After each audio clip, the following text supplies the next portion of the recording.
Hello, everyone. Welcome to our webinar today. It's called Phishing, the Good, the Bad, and the Ugly. I'm Chu Kim Iskett, CMO here at EdgeWave. And what I wanted to do is go ahead and just do a quick introduction for you to introduce you to our speakers today, as well as just set up a little bit of housekeeping and logistics on the webinar. So as you know, all attendees will be in mute mode until we go through our presentation and Q&A portion of the webinar today. And the Q&A portion will be a panel discussion among the three speakers. Then we'll open it up for Q&A as well, questions from the audience. Feel free to ask questions anytime during the presentation, and I'll be fielding those while they speak. So today, we can go ahead and flip the slide. We've got three great speakers today. We've got Erich Kron, the security awareness advocate at KnowBe4. Erich comes to us with 20 years of InfoSec security experience with many technical certifications, and has spent his life career really in the security space in medical, defense, and other industries. We've got Farley Stewart, who is CTO, who is an early pioneer in the web security space, founder and CEO of Internet Products, and before it was acquired by EdgeWave, and has spent his career in email, web, and security with executive positions at McAfee as well as WebSense. And then finally, we have Tony Steffe, who also brings almost 20 years of network and security experience, who's got deep technical experience and knowledge, specifically in the email security space here at EdgeWave. So let me just talk about a couple key points that we're going to be talking through and discussing in our webinar today. So phishing has become a huge problem. It's evolving, growing, and becoming even more sophisticated and targeted. And what you'll see today from the webinar from Erich, Farley, and Tony is we're going to go and kind of dive into the different ways phishing has evolved, where it's going, and a little bit of kind of how it's been able to be so sophisticated and crafty over the years. Secondly, we're going to talk a little bit about best practices on how to stop phishing attacks. We'll do this in a couple ways, talk about how it's not just about the technology, but about the human touch that needs to get involved and really attack and address the more sophisticated, advanced phishing attacks. And then finally, we're going to talk about how training is a critical component of this, and really how employees are the last line of defense to really close loop how we detect and prevent these phishing attacks. Okay, so let me turn this over to Erich. Hey, thank you very much, Chu. I really appreciate it. As you said, I've been in IT and security for a while, so I've seen quite a few things over the years. And one of the things that I've really noticed is how things have progressed, right? So back when I first got into IT and security, the bad guys were mostly kids in their mom's basement, loved Mountain Dew, eating pizza, and they were really kind of out to show what kind of skills they had. Or, it was a curiosity thing. It was all about, hey, how far can I take this? What can I learn? And what can I do? That was really the idea behind that. But as time progressed, really, there's about 5 distinct generations of cybercrime. And the next one I want to really talk about is Generation 3. This is where some of these guys finally realized that, you know what, I can make this into money, and then I don't have to live in the basement, and I can have all the Mountain Dew I want. And really, that's when the generation moved from being recognized for their skills to remuneration, if you will, monetary gain, right? So they started realizing it's easy money there. And then as time went on, it got a little bit more professional. It started making the headlines. Money started being seen by some of these larger organizations. And that moves us into kind of where we are right now, right? Generation 5. Now, there's an active underground economy. If you've ever been out on the dark web, if you've heard of Silk Road, if you've heard of those sorts of things, man, there are all kinds of things you can buy, sell, and trade on the dark web, right? And that includes a lot of cybercrime stuff, credit card information, phishing stuff, all kinds of information is bought and sold out there. And there's big money in this. A lot of the organizations that are behind this are now large companies, a lot of them in Eastern Europe, because in many cases it's not illegal to hack other places in Eastern Europe countries, just their own countries. So we've really seen a shift there, and it's gotten pretty ugly. And what's happening is this is now impacting us as the security folks, because no longer do we just have these emails that were the Nigerian print scams, that were so terrible in the grammar and the spelling. They've really upped the game on this. And for example, in that underground economy, there are actually folks that will take phishing emails that you are planning to send to people. They'll review them, they'll check them for grammar, they'll check them for spelling, they'll fix all of that kind of stuff. And then they guarantee an improved click rate based on that. I mean, it's fascinating how much this has grown in the underground economy. Now, what this has done is, it's impacted the attack vectors, really. The way that the bad guys are getting in these days are through these very, very specialized spear phishing attacks. As a matter of fact, we know that 91% of successful data breaches start with a spear phishing attack. And really, not only the data breaches, but we've got the ransomware issues. We've also got CEO fraud and W-2 scams, kind of the cousins there of each other. And so this spear phishing thing, this phishing phenomenon has really taken off and is really causing us a lot of problems, right? The other thing they're doing is they're combining spear phishing now with some other attacks. If you've never heard of it, phishing is like a voice phishing. Sometimes you'll get that that voicemail that says, "Hey, this is the IRS. If you don't call me back by the end of my shift, we're going to have somebody kick down your door and haul you off to jail." Those are phishing sorts of attacks. And then smishing are the SMS attacks, the text attacks.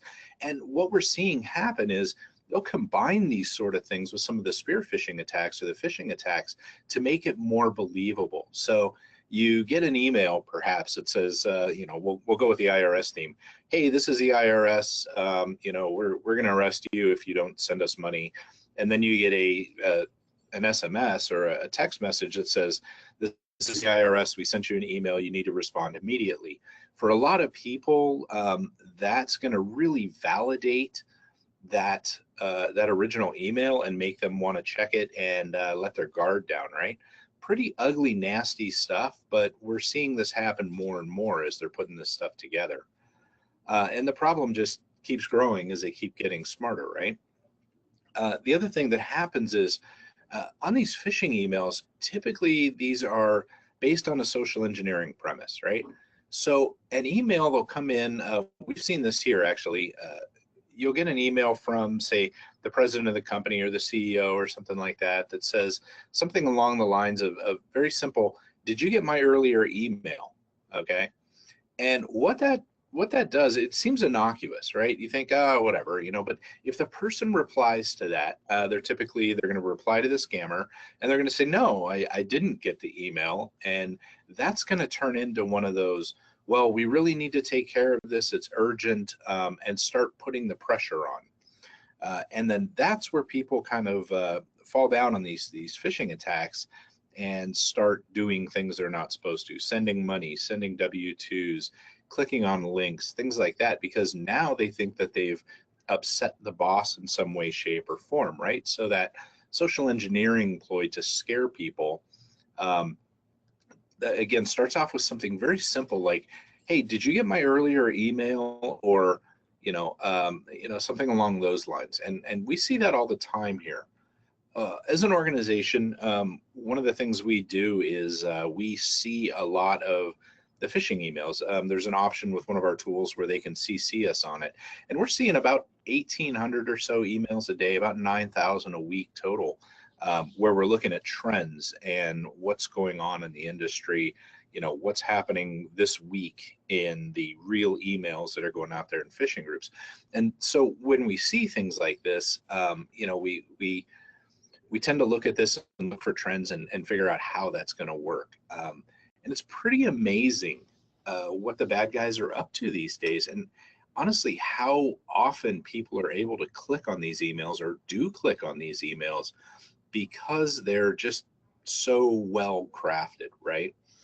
As a matter of fact, on average on the email campaigns and a phishing email campaign, within the first hour, typically 55% of the people have clicked on the emails in those email phishing campaigns. So it's pretty phenomenal how quickly that's happening. And I don't know about you, if we could get our workers and our staff to click on and open and deal with 55% of the emails in the first hour, we could really change how things are done in business. But what's interesting and people don't often think about is the information that's gathered on some of these larger attacks, especially through things like LinkedIn. When you get into the spear phishing side, LinkedIn is a great resource to get all the information you need to get on a company and the employees. For example, if you happen to know some people in a company that are maybe, say, a controller, a financial controller, CFO or something, you can basically take that and you can start building an org chart from it. And the other thing that happens is people are very likely to accept LinkedIn requests as opposed to, say, Facebook requests, where it's a little bit more personal.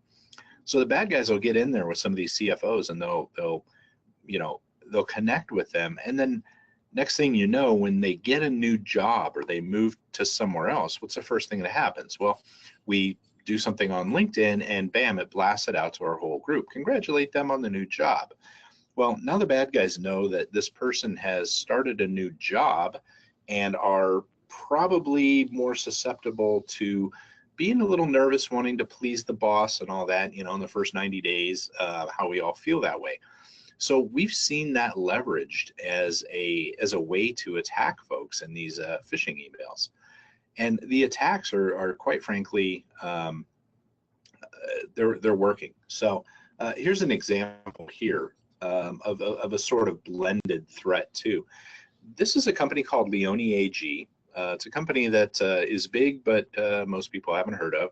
They do a lot of wiring harnesses for vehicles, things like that. And they're a multinational global company. And in this attack, it was really interesting because essentially what happened is the bad guys got in here through a phishing email, and they actually got access to the network through that phishing email. And what they did is they kind of hung out for a while. They think it was about 2 months that they were cruising around. They read the documentation. They looked at how funds transfers were working. They figured out who can do the big ones, how do the executives actually talk, what wording is done, those sorts of things. And they put together this attack over the course of a couple of months. And when they sent it, they ended up sending it to one of the folks in Romania there from the German head office. And they wired out, it was 40 million euros, or about $44 million wired, right? It's just interesting because this was so blended. They got in the system. It was kind of an APT slash phishing deal. But when they hit with that CEO fraud email, a lot of money went out the door. We see more and more of this sorts of things. We're seeing, about $3.2 billion lost in the last couple of years in CEO fraud, which is always driven by some sort of a phishing attack. So these phishing attacks are really something that if you're not taking seriously in your organization, you really need to think about, because I'll tell you, I'm on the road a lot, speak at a lot of conferences, and I hear it over and over again with folks at these conferences that were hit by a social engineering or a phishing attack like this, losing W-2s, getting hit by ransomware, and the problem that it causes is just monumental in the organization. So again, that's kind of the problem. I think a lot of you probably see this, but I implore you to take it seriously. And what we're going to do now is we're going to move in and we're going to talk a little bit about some of the things that you can do, the best practices to kind of stop the attacks. So given that, I'm going to go ahead and turn this over to Farley here from EdgeWave, and he will tell you a little bit more about this. So Farley, take it from here, sir. All right, well, great. Thank you, Eric, and thanks for all for joining today. So I just want to spend a moment and talk to you about some of the best practices around stopping phishing. Unfortunately, when it comes to stopping phishing, there really isn't a single silver bullet that you can just put out there and get the job done. And really anybody that tells you there is not really being honest with you. You really need a number of defensive barriers that you put up and that are working together to really help you thwart the attack. So I just want to talk through a few of those types of things that you want to make sure you have as part of your email security system, that you've configured appropriately to put up the best defense that you can. So attackers often probe email systems because they want to determine what's valid. They may have looked up LinkedIn, they know who the players are in the organization. They want to know what email addresses, what's the right format of the email within the system, within the company. So they'll use probes and they'll probe the systems. And once they've determined the valid email, they can use it both as the recipient that they're sending to, but also as the format for an address that they're going to use as a fake sender or spoofed sender. So one of the things that's really important is that your email system itself never gives up any information about addresses being valid or invalid at all to the outside world. So you need an email security system that's sitting between the outside world and your email system that has the ability to use things like directory systems, things like LDAP, to validate what are valid senders, so you're only sending to those valid senders, but at the same time not revealing to the outside world anything about what's real and what's not real. Strong malware and AV defenses are certainly vital. In addition to the basic scanning of malware, we've seen really a big resurgence in malicious attachments and the use of really old school techniques around macros and things like Word documents. So in addition to scanning for malware, it's really important that systems have the ability to block, attachments with macros and things like Word docs and an active code, such as JavaScript that might be sitting in PDFs, because these are surprisingly increasingly used today to spread things like ransomware, for example, just innocuous documents that people would open up and all of a sudden you're extorted for a lot of money just to be able to get your data back. They can also be used to get into the systems and potentially spread, give you access to credentials that could be used for further attacks, or get access to sensitive information can then be used on a follow-on type of attack. Now, spoofing, which is really, faking the sender address to make it look like something that's trusted and known, is really a key part of the phishing attack.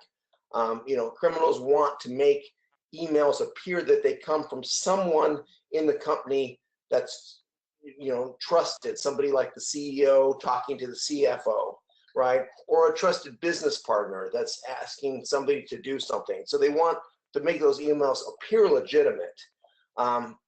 In the CEO fraud cases, often, it's the CEO, appears to be the CEO sending to a CFO to wire money or to make some type of transfer or provide some type of information.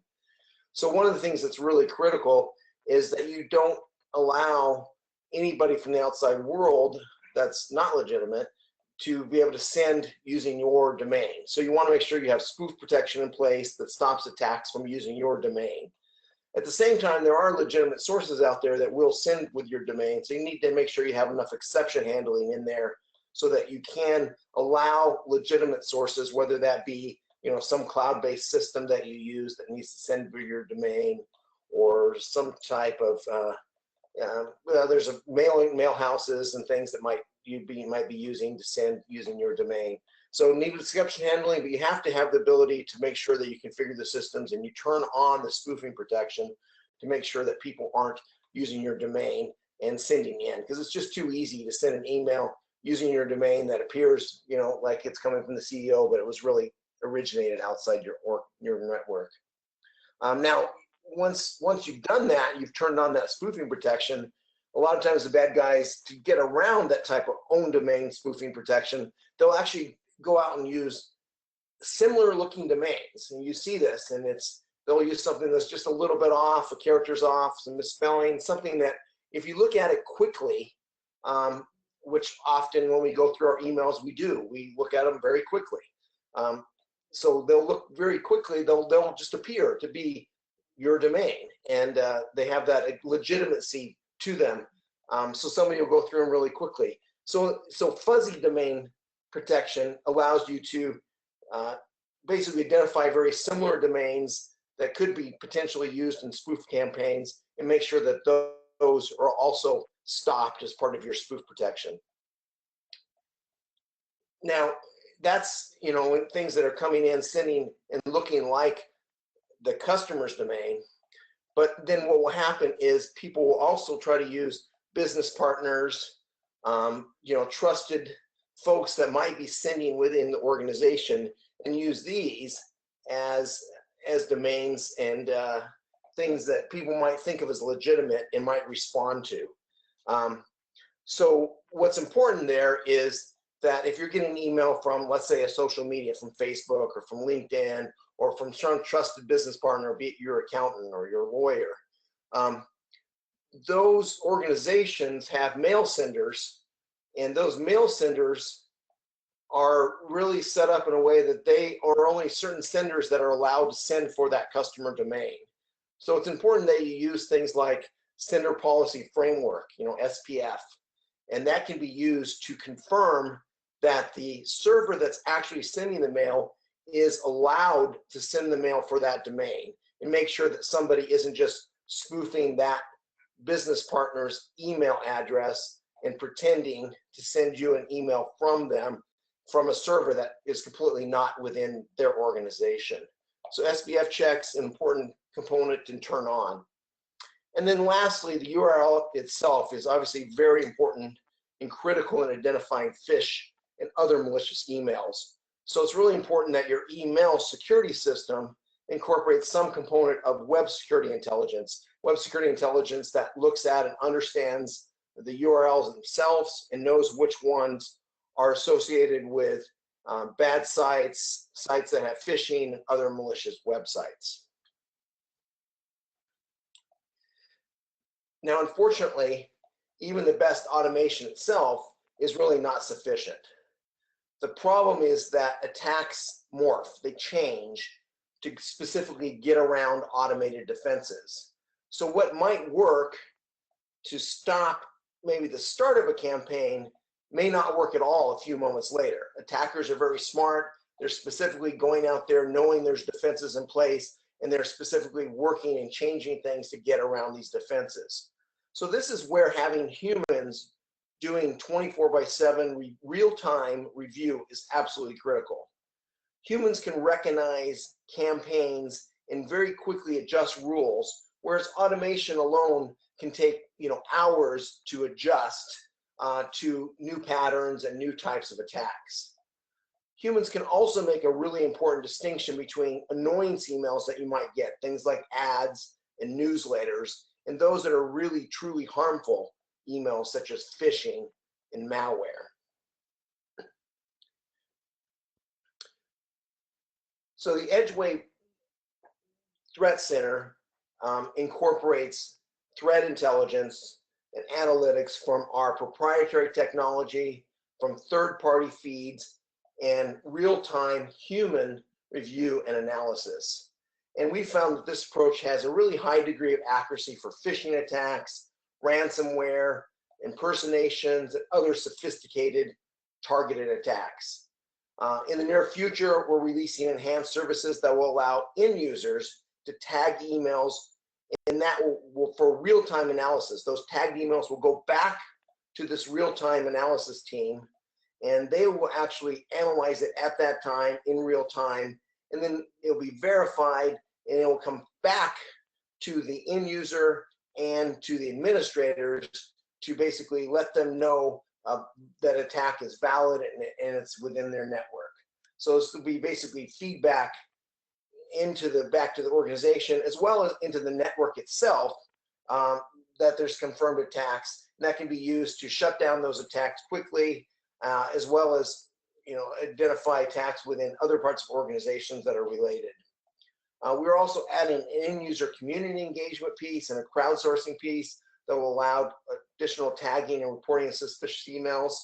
This is very complementary to the training and the recognition programs that companies like KnowBe4 are doing that help end users determine what emails are actually problems. And this overall end user engagement feature, really think of it as a communication loop with end users, administrators, and the EdgeWave Threat Center that will really help organizations prevent, and for those that can't be prevented, detect and quickly respond to those threats. However, even with this level of sophistication, unfortunately, no email security system is 100% perfect. So what you also need to do is work with your employees, because employees really are the last line of defense. So let me turn it back to Erich, and he'll talk really about how to improve your employee defenses. Erich? Great. Well, hey, thank you very much there, Farley. I appreciate it. It's interesting how much we have to do these different layers between technology and the human side. You're right, we're just not there yet. But by combining these, we can definitely reduce the risk. And that's really what it comes down to, I think, in this is reducing the risk, right? So, all of these technology pieces and all of this great stuff is designed to reduce the number of emails that are getting through to your users, all right? And it's fantastic in some cases. However, your users are probably going to eventually end up getting some of these emails at their desktop. So what do you do about that, right? And that's why we say that they're the last line of defense. And really what happens is they're the line of defense where once they've clicked on that link or opened that, that email with an attachment or done something, then you're kind of in recovery mode, right? That's the demarcation point to recovery. Then if it's ransomware, you're hoping your endpoint protection catches it. You're hoping that you have good backup so you can recover. If it's credential phish, then you're hoping you're able to spot it quickly and be able to reset the passwords and that nobody did anything bad. So that's really kind of the tipping point of where things go really, really bad for those of us in the trenches there. Now, training your users is one of these things that's it's pretty interesting and can be remarkably effective, although there's a lot of misnomer out there about how effective training can actually be, right? And to touch on that, the way that we've done this in the past many times, and myself included, I'm not pointing any of y'all out, is basically get a bunch of people together in a room, feed them coffee and donuts, have them stare at a bunch of PowerPoints and say, hey, you know what? We're going to do this again next year. Good job. Check the box. We're compliant. And then you move on. Well, it's no wonder why that kind of training isn't effective. Okay. Like I said, I'll be the first to admit, been there, done that, gone down that path. But what we really need to do is, in order to really battle the threats that are going on now, we have to take it a bit more seriously, right? Your users are getting exposed to these social engineering attacks. It's going to happen. They're going to get the spear phishing emails. So you need to have them help manage the issue. And again, like Farley said, there's no silver bullet here. There's no solution to this. It's a matter of just kind of chipping it away. And when it comes to training your users, rather than giving them a bunch of PowerPoints and places to drool on the table, there's 4 steps that you can do that really make a difference in how the training does. First of all, test your people. Find out how susceptible are they to clicking on these things. It's one of those things that if you don't know where you're coming from, it's kind of hard to know where you're going. And I say that because every organization's culture has a little bit of different level of knowledge and ability to spot some of these things. So you don't want to give super simple stuff to people that are already able to spot these, or you don't want to train them on things that that they're already able to spot really well or focus on that. Likewise, though, you don't want to make things really hard for the people who are not as savvy. So it's important to know where you're coming from. And then you need to train all of your users, all right? you got to train from the top down. That includes your CEO, CFO, all of your executives. They have to have some level of training because, quite frankly, they're a target, right? We know that in the CEO fraud, like we just heard, or the business email compromise, it's usually from the CEO or the president to a CFO or somebody that controls the funds, like Farley said, right? And if they're not aware that this risk is out there, they're just going to be moving along and bad things are going to happen. All right. So you got to train everybody. And when you train people, it needs to be interactive. We have what's called a new school security awareness training. That's how we refer to it. And basically that's online, self-paced, interactive though. You have to click, you have to do things, and it's got to be interesting. It's got to be tailored to people that are not necessarily the techies, but your actual target audience, which is something that we as techies, when we put stuff together, are not always so great about. So if you're kind of making your own training, make sure you're thinking about the audience, right? We love to nerd out and talk about all the technical stuff. The users, they just want to know how not to get in trouble, right? But you train everybody, you train them online, let them do their thing. Talk about the real threats that are out there and give them a little bit of information. They don't have to be James Bond, but they need to be able to spot these emails when they come in. And typically speaking, I mean, phishing emails have some tells.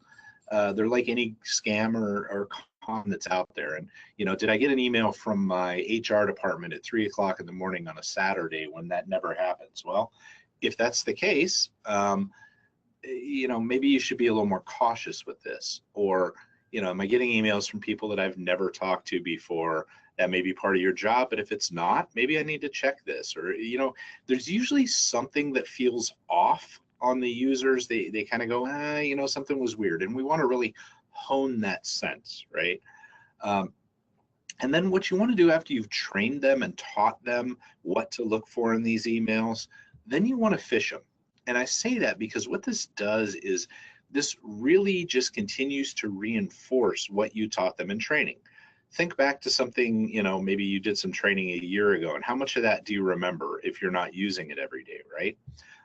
Now think about the things that you've been trained on for, you know, things that are applicable to your job, right? Those you're going to remember, okay? You know, the old joke, I made it through a whole day without using algebra again. Well, it's the same sort of thing. If they're not using it, they're going to forget it. Okay, so by phishing your users, what you're doing is you're basically doing these simulated phishing attacks that are going to keep them thinking about the emails. And really, the goal here is to change the behavior. Look at things, give it a second, don't click on things that you don't know about or seem odd, and move on with your life. All right, it's really that simple. But by sending them these ones, they're used to looking, and sometimes they're even thinking, hey, maybe this is one of those IT guys again sending me these things. So it builds a healthy level of paranoia, I like to see. And then ultimately you need to see the results, right? You're not going to be very effective if you're not measuring what's going on. If you have users not clicking on anything, then maybe you need to look at the phishing emails that you're sending them and kind of up the game a little bit. Again, positive reinforcement though. You tell them, you say, hey, you guys have been doing so good, I'm going to have to step it up a little bit because you're catching all the stuff I'm giving you. Let's see if we can do this, because the bad guys, man, they're out there to trick you.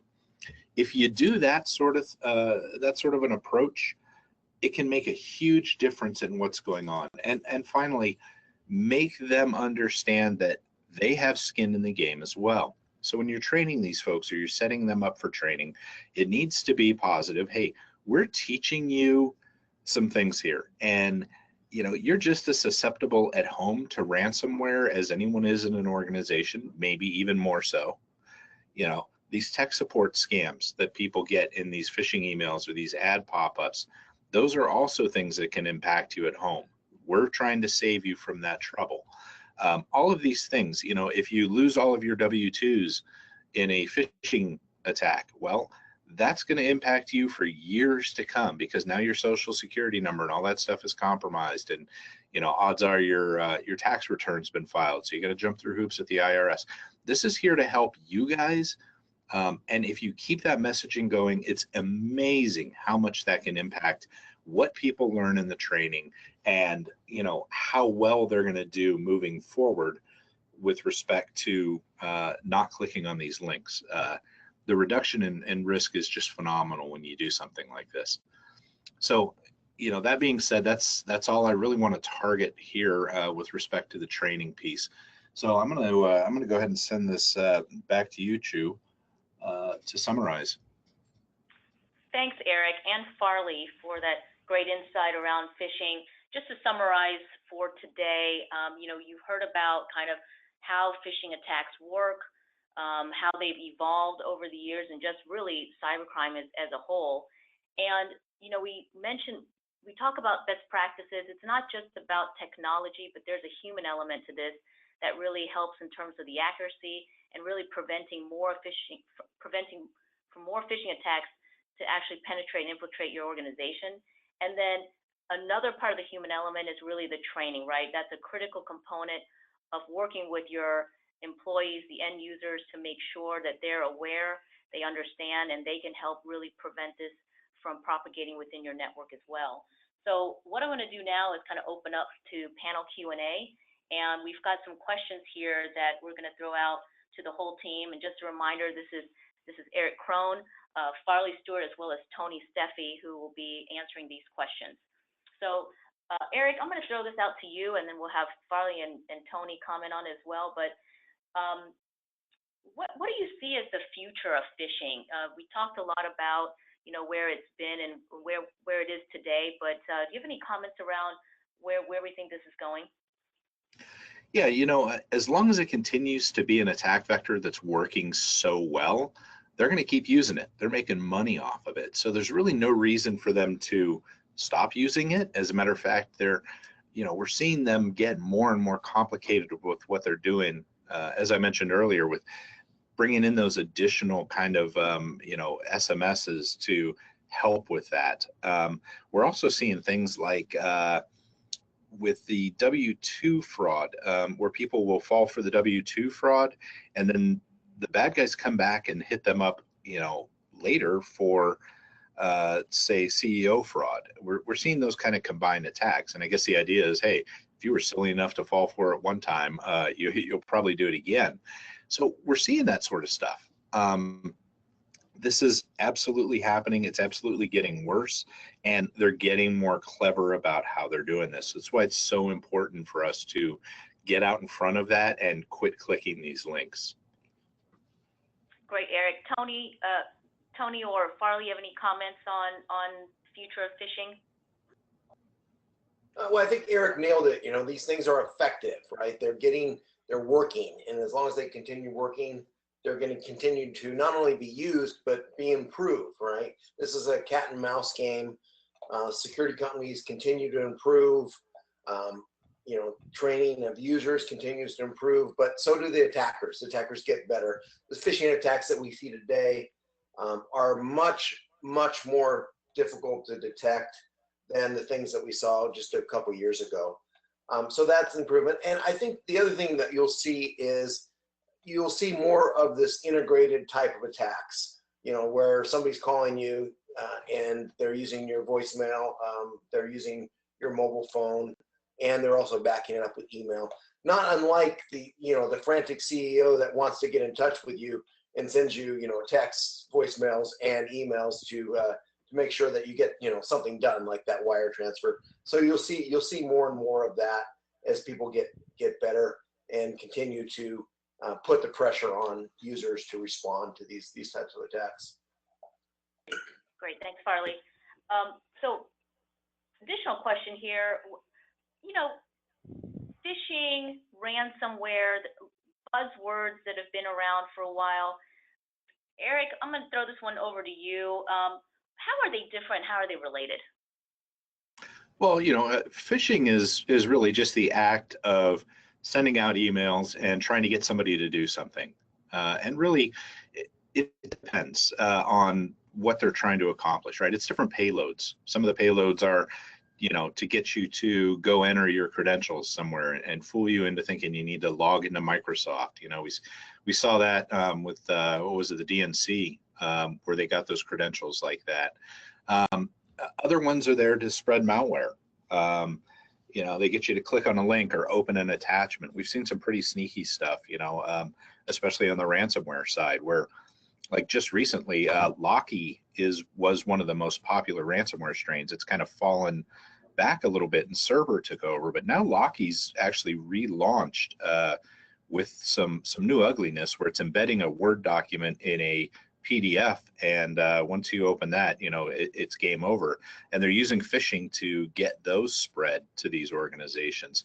So we're seeing lots of different ways to do this, delivering lots of different payloads and or, you know, fooling people into sending their money out. So when it comes to the differences, it's really the payload is the malware or the ransomware. The phishing piece is the mechanism that they're using, which will include also, again, transferring money out and fooling people. Great, Eric, thank you. So what are some common myths when evaluating technology to prevent phishing attacks? Tony, I'm going to throw this one over to you. Sure. So I think one of the primary myths, and Farley mentioned this earlier, is that there is one magic solution. There's some technology that we can put in place and this problem goes away, and that's just simply not the case. I would add to that there's also an idea that once we do put something in place, we're done. That's all we need to do, and away we go. And I think just in general, the nature of phishing, it's really a cat and mouse game. You've got people on one side that are very creative. You know, the prize is money, so they're highly motivated, and people will come up with new ways to execute these things. So I think staying on top of it, awareness for the IT staff, awareness for the end users is an ongoing thing. The other myth that I'll throw out there is, in talking to customers, very frequently the idea of phishing is seen as an inbound problem only.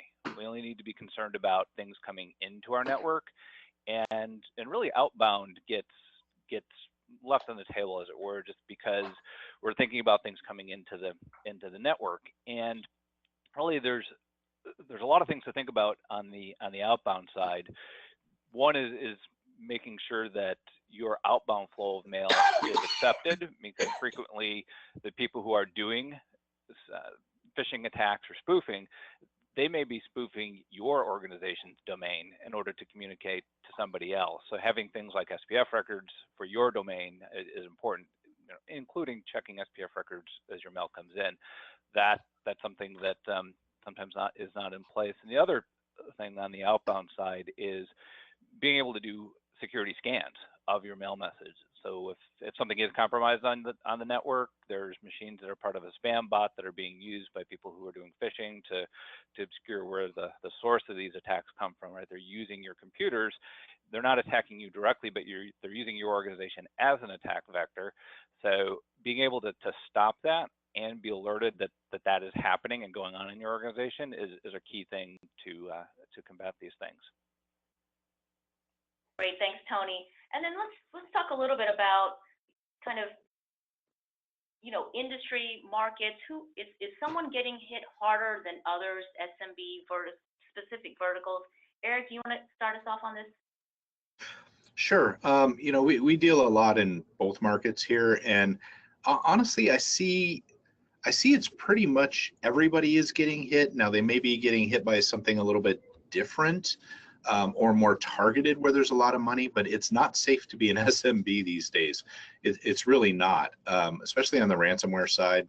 There was just a story a couple days ago about, you know, a small art gallery that got hit with this stuff, and they've lost a lot of data. But I'm also seeing ransomware especially hit local governments, you know, police departments. There's been police departments that lost a lot of information. As a matter of fact, Newark, New Jersey, I think this morning they just talked about Newark, New Jersey, the town of Newark got hit, and they're looking for about a $30,000 ransom. That's just from this morning.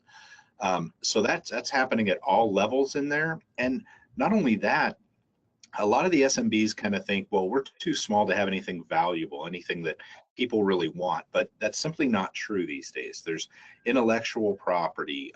What about your email accounts, right? If they get into your email account, you know, we were just talking about how important it is with the outbound. If they own your email account and now they're sending phishing attacks to their suppliers or something like that with invoices and customers and getting them to do that, there's a lot of value in that as well. And finally, every company, no matter how small, has employees, right? And those W-2s that they have, those social security numbers, those have value as well. So regardless of the size of your organization, there's definitely a threat out there. Unfortunately, in the SMB space, a lot of times, you know, they don't have a dedicated security staff to really keep an eye on this, to really drive towards that. And the poor guy working it is already wearing a lot of different hats. So they need all the help they can get in that space, because they're definitely getting hit as well.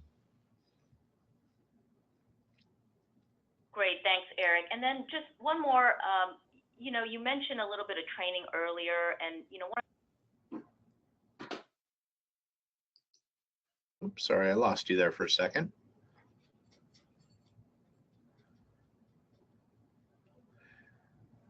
Okay, well, choose quiet. I'm going to go ahead and sing a few bars here. Sorry about that, folks. It appears we're having some technical difficulties. Farley, do you have anything to add to what I was just mentioning there as far as the SMBs or the other verticals?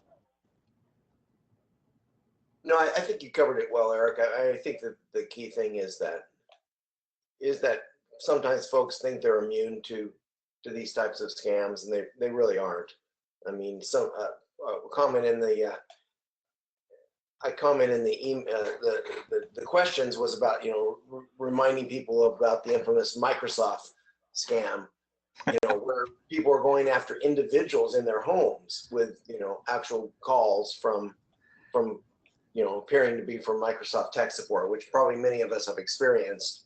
And of course, those calls are really, really bad, you know, and they're really, really obvious to most people, but they still do them. So they're obviously not obvious to everybody, and they're still working. And if you can go after an individual, you know, an SMB with the assets of a company and many employees is certainly not immune to this. And so that's just, you know, don't think that this is something that doesn't apply.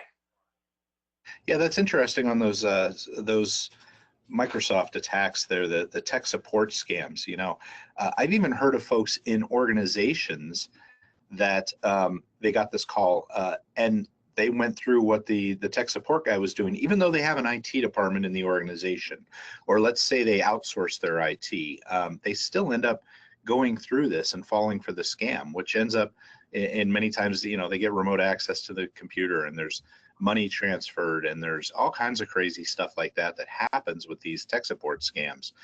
But even the organization people fall for it because they're not necessarily aware that this is a thing, right? And that's really what it boils down to, is they have to be aware that it's a thing before they can protect themselves from it. Have you heard of organizations getting hit by that too? Well, I think the thing to think about is if you take that scam to the next level, right? You take an organization where maybe the end users aren't familiar with the IT folks and don't talk to them directly. Instead of calling up and saying you're from Microsoft tech support, if you call up and you say, this is John, you know, Smith in your IT department, right? And, you know, I just sent you an email. I need you to do these actions on your computer because we're seeing problems on our network. You know, that's going to be a much more likely tack that somebody's going to fall for than simply, you know, Microsoft tech support falling up. Absolutely. Very effective phishing there. So Chu, are you back on?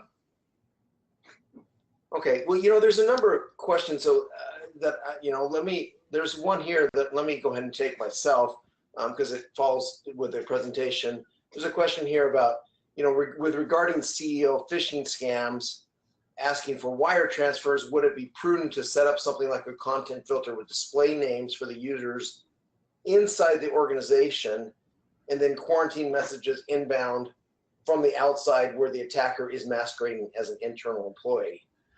So, you know, the answer to that is absolutely. In fact, this really is the definition of spoofing. When somebody from the outside of the organization is sending, using your domain name, making it appear as it's somebody from the inside of the organization. That is really spoofing. They're using that domain name from that in a way that really shouldn't be used and is not common to be used, although there are instances when it does happen, legitimate purposes. So you absolutely want to set up spoofing filters to prevent mail from the outside of your domain being sent as your domain. And you want to make sure that those emails are quarantined. And quite frankly, that you do look at reporting. Reporting is a really key part of this, because you want to look at the reporting and use that to isolate any legitimate senders and make sure that you use and set up exceptions. So legitimate senders can get through in that way. And you're not stopping things like if you use marketing mail houses to send things on your behalf. Yeah, that's actually really good. There's another step that we like to talk about with respect to this, and that's down again on the human level, and that is, believe it or not, it's incredibly effective to have a policy that just says, I will not transfer large sums of money, and that varies by the company and what's considered large, or sensitive data without actually talking to you on the phone first. And now that sounds a little weird, and people go, well, how am I ever going to get that to pass? Well, by making your CEO or your executives aware of the threat, if they're aware that this is going on and they see how often it's happening, they'll typically end up doing a head nod to that if we message it well and say, okay, I get it. I understand why you would do that. And so then you have a policy that says no money or sensitive data leaves this place without me actually talking to you on the phone. I don't care what you say in an email. And, this is just how it's going to go. And that has saved a lot of companies from silliness like this, because I can't tell you how many times it's been discovered that something happens in these CEO phishing scams where what happens is they do the transfer or they send the information out, they pick up the phone and then call the CEO and say, all right, cool, I did what you said. And the CEO says, man, what are you talking about? So if you just flip when you turn on the pick up the phone there, it's amazingly effective. Great, thanks, Eric. I'm going to throw one out to Tony here about Office 365. There's a question about, what's the opinion of Office 365's built-in email security? Tony, do you want to talk about some of the strengths and limitations there? Sure. So Office 365 is a great email platform. It has some scanning that is added into it. What I've found from talking to folks that are running Office 365 is that the built-in email scanning that it's doing isn't robust enough, specifically around spoofing. Interestingly, that there's a lot of there's a lot of that type of content that comes in. There's an AV scan and things like that they're doing, but we work regularly with Office 365, and that's both inbound and outbound. Again, that just to put the plug in there for outbound scanning really is an important thing to be doing. The other interesting thing about Office 365 is that when you are working with a third party to do the inbound outbound security for that mail flow in and out of Office 365, it's important to lock down or restrict who your Office 365 instance will accept mail from, because it's one of the things that we've seen is that you put in the email security components, and then you notice that there's some content that gets in, and when you dig into it, what you realize is that they're sending it directly to Office 365, bypassing MX records, bypassing the known host names that they should be sending to, or even email addresses that they should be sending to. So it's not a difficult task within Office 365, but having third-party security in addition to Office 365 makes a lot of sense, particularly around spoofing. And when you do that, make sure to lock down Office 365 so it's only accepting mail inbound outbound from that third party. Great, thanks, Tony. I have a question here for Eric from the audience. And the question is, where can I find some of the Phish Your Users tools that were mentioned? It says they love the idea of interactively showing their users proof. Yeah, so that really falls like flat in our purview as an organization. Know Before here, that's what we do. We have it's a simulated phishing platform and a security awareness training platform. So it kind of combines these things, and you can track everything that's going on. That's our platform. Now, there are some other tools out there that you can use. They're a little bit tougher to use, but in very small organizations, you know, those are available. But you know, ultimately, it's not very expensive to have an organization do this for you. It really isn't, and it takes a lot of the workload off your shoulders. But really, what it boils down to is, you know, you want to figure out some ways to be able to track this, whether it's traditional, like through your marketing department doing tracking links and things like that. You know, there's tracking pixels that'll tell you if somebody actually viewed the email. You can put that stuff together yourself. Really what you want to do is you want to see not only though, did they receive the email, did they open the email, but also did they do anything with it, like click the link, or did they open an attachment? And link clicking is pretty easy because you can set up a link and then kind of track it from there. But you know, it gets a little bit tougher when it comes to making sure if somebody opened an attachment or something along those lines. Great, thanks. There's a question here I'd like to take that asks him to elaborate a little bit about the human element, specifically about how the human element in human monitoring augments and enhances security from automation. So I think the key thing here is that there's a lot of things that you can do automatically. You know, you can scan things for viruses and malware. You can determine reputation dynamically on senders. You can look at URLs and analyze those and use databases and third-party feeds and internal, like in our case, we have web security ourselves, so that's our business as well. So we use our internal intelligence there to look at those links and to make sure that anything that's bad is flagged and that those emails are there. And those are all well and good, but we also know that, you know, attackers are very good about, you know, doing things like randomizing malware, resignaturizing it, making sure that they use, you know, very randomized links, using domains that may not be used recently. You know, we'll detect things like newly registered domains, but a lot of times they'll use domains that have been dormant for a while. And maybe off of lists. So, and not only that, what they'll do is they'll see how their results are. You know, it's a very feedback system. They'll see, are people opening? Am I getting results? And when things, just like a marketing campaign, start dying off, they start changing, and they start changing their techniques, and they start, you know, adjusting those emails. They adjust the links. They adjust the way that they're approaching it. Those things may not be obvious when you're just looking at tools and technology and things like machine learning. It takes some time to adjust. You know, signatures have to be updated. Various different algorithms need to be updated. And those things happen, and they happen relatively fast, you know, within hours. But when we're talking about campaigns, those changes happen within minutes.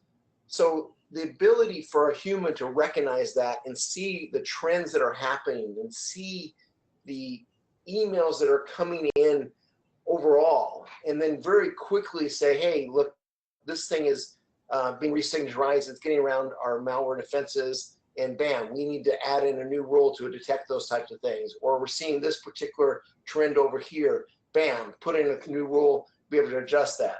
So being able to do that really fast and really efficiently is really a key component. Now, ideally, you as an IT guy, you don't want to do that. So, you know, that's one of the services that we as EdgeWave provide for our users, is that we're looking at that on your behalf and making those changes very, very quickly to enhance your overall security. Hey, so this is Eric. Just to add to that, you know, the human mind is an incredible thing when it comes to correlation and being able to spot those sorts of things. It really is, and we have a lot of stuff to do and a lot of ways to go with machine learning and you know, the AI approach like that, like you said. The other thing that's fantastic about having a third party doing it is they're not only going to be seeing the traffic coming from your organization, but they may be seeing it from other organizations as well, and be able to correlate those together too. I mean, typically speaking, you know, your average phishing campaign doesn't just go to one organization. It's going to go out to a number of them. And if that's coming in and your humans are able to look at that and go, you know what, we're seeing a lot of this in a campaign, we need to put something together here, then you guys can block it at the front end, you know, with EdgeWave there, with what you're doing there.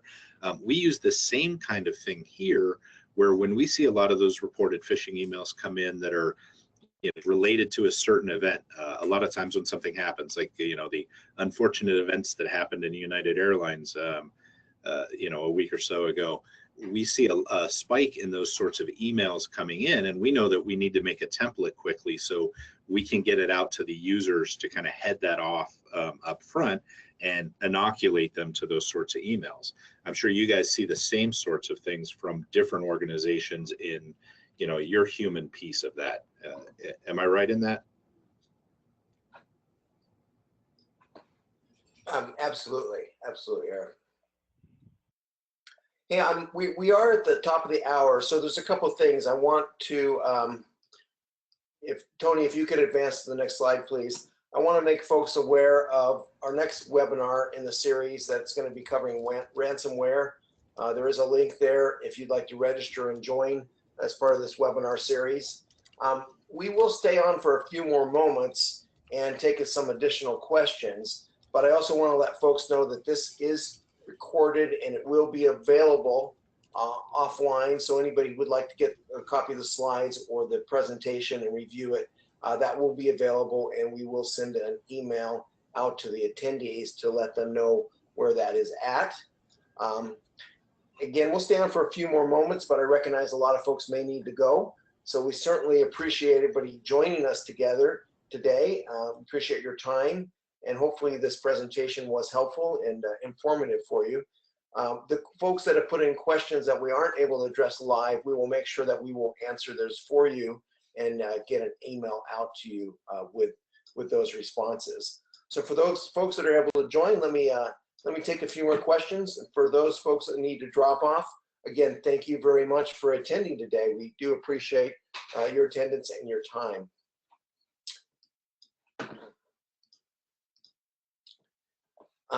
So a couple more questions. There's one here about, you know, how much prevention assistance does the EdgeWave product give? So let me just take that one. And the answer is quite a bit, you know, absolutely quite a bit. I mean, its goal is to do a great job at preventing, you know, everything from spam to malicious email types of attacks. And it's a combination of fairly sophisticated technologies and that human element that I talked about that will allow the system to adjust to campaigns. And you know, you're in the high 99% in terms of stopping spam and other types of malware, but it's not 100%. And that's why we do, you know, recommend folks like KnowBe4 to help enhance the human element of the defense as well.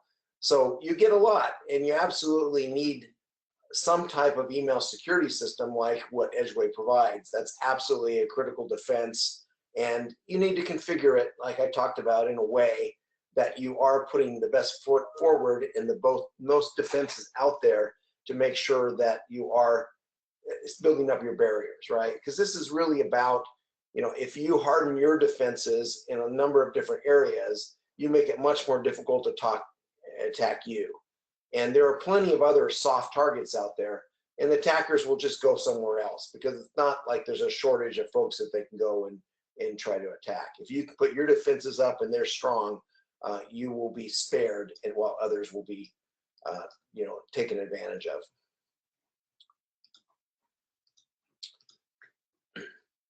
Let me see other questions here.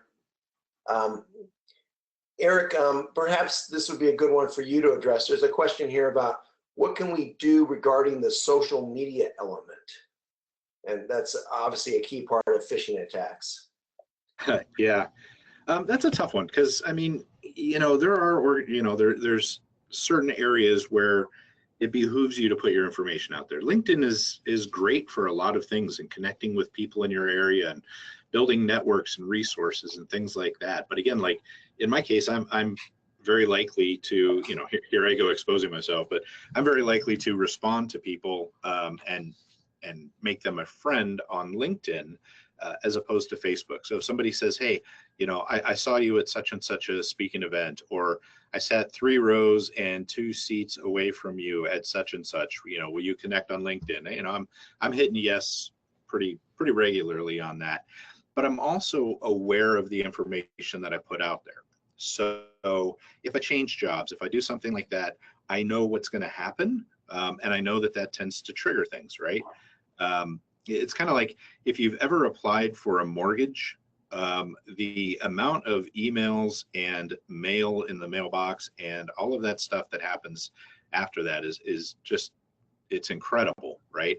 The same sort of thing tends to happen at LinkedIn. And I don't know why, but a lot of times recruiters seem to want to recruit you after you've just started a new job. I don't know, maybe they figure you're not going to last, but you just kind of be aware that that sort of thing's going to happen and plan for it. Now, with respect to like Facebook and stuff, hey, I'm all about being private on Facebook. And unless I know you personally and, we've high-fived over dinner or something somewhere, odds are I'm not going to approve a request on Facebook. And that's just, because a lot more personal information goes on there than it does on LinkedIn. So it's just a matter of being careful with what you're doing. And then again, being aware that if I put this out there, somebody may be able to turn that into something against me, and paying attention to that sort of thing. Great, thanks.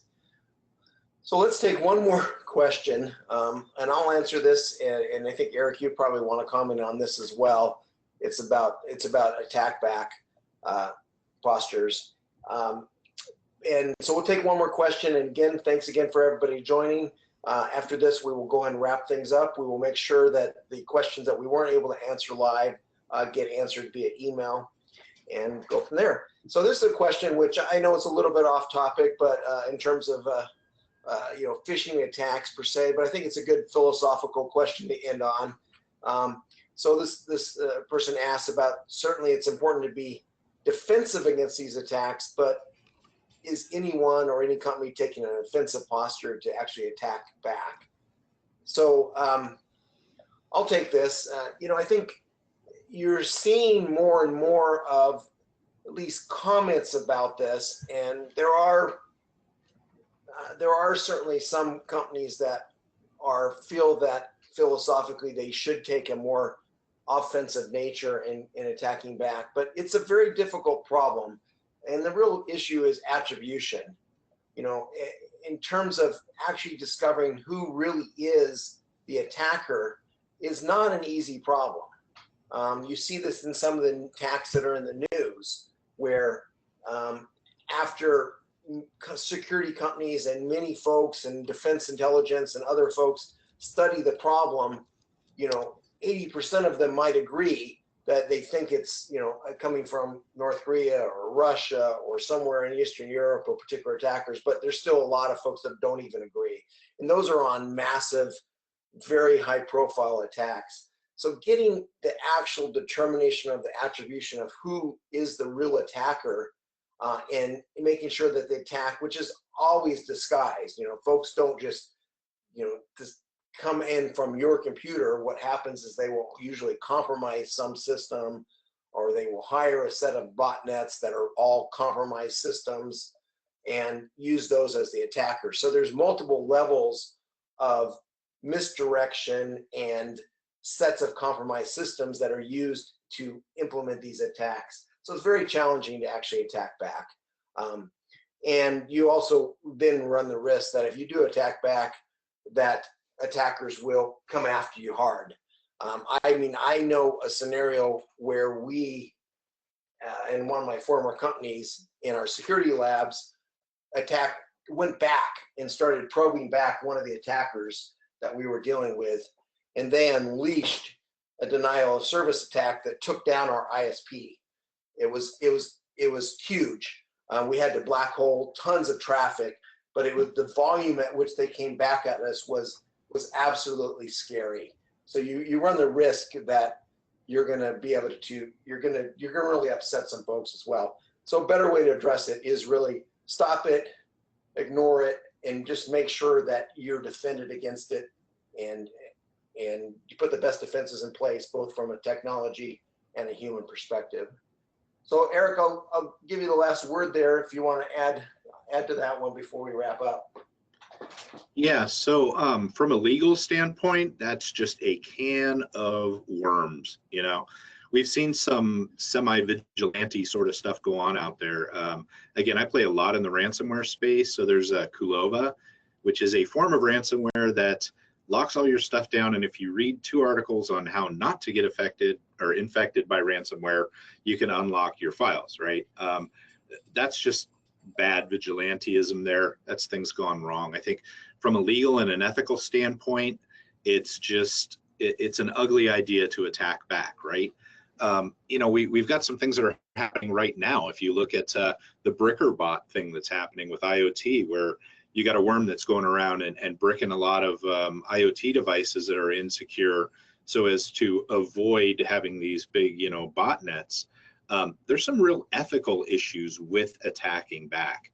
And again, not to mention the legal repercussions of actually doing that. And what if you find out that, whoops, maybe that wasn't really who I thought it was? Again, these sorts of things happen, bad things happen. There was actually a news story about a guy who had his door kicked in because his name and ID looked like another guy with the same ID and name as him in this community. And so even the police have issues with that.